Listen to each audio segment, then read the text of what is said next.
করলাম তুমি শতপুত্রের জননী হবে। সে কি আমি তো সত্য মানে প্রমাণ করে এসেছি,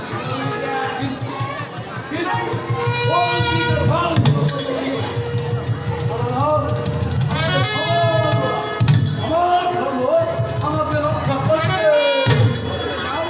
তবে তুমি যাও মা, তোমার গর্ভে এই শতপুত্রের জন্ম নিবে। আমি জানি প্রভু, আপনার মুখের কথা সে মিথ্যা হতে পারে না প্রভু, মিথ্যা হতে পারি না।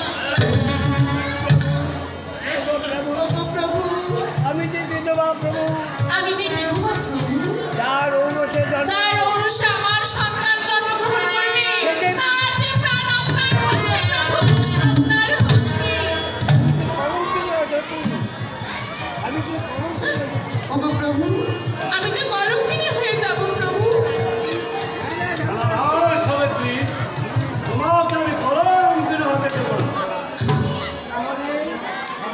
তাহলে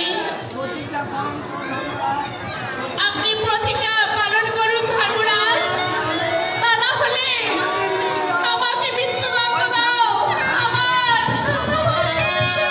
নিয়ে যাও। তাহলে শুনো সাবিত্রী, এক মুখে দুই কথা বলিতে না পারি। তোমার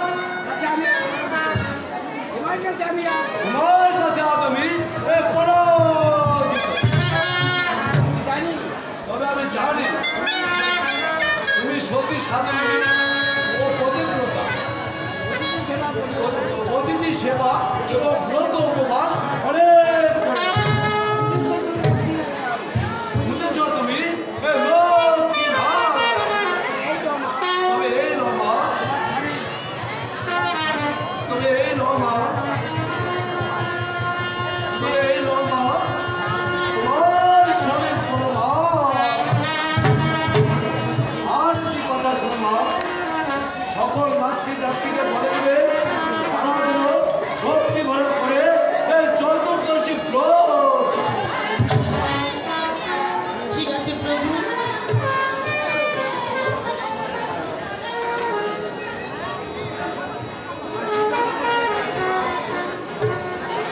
আশীর্বাদ অবশ্যই করবো মা। তুমি সুখে শান্তিতে থাকবে। আর একটি কথা, তোমাদের দুজনের মৃত্যু হলে স্থান পাবে ওই বিষ্ণু লোকে, বিষ্ণু লোকে। আমি এখন বিদায় মা, আমি এখন বিদায়, বিদায়,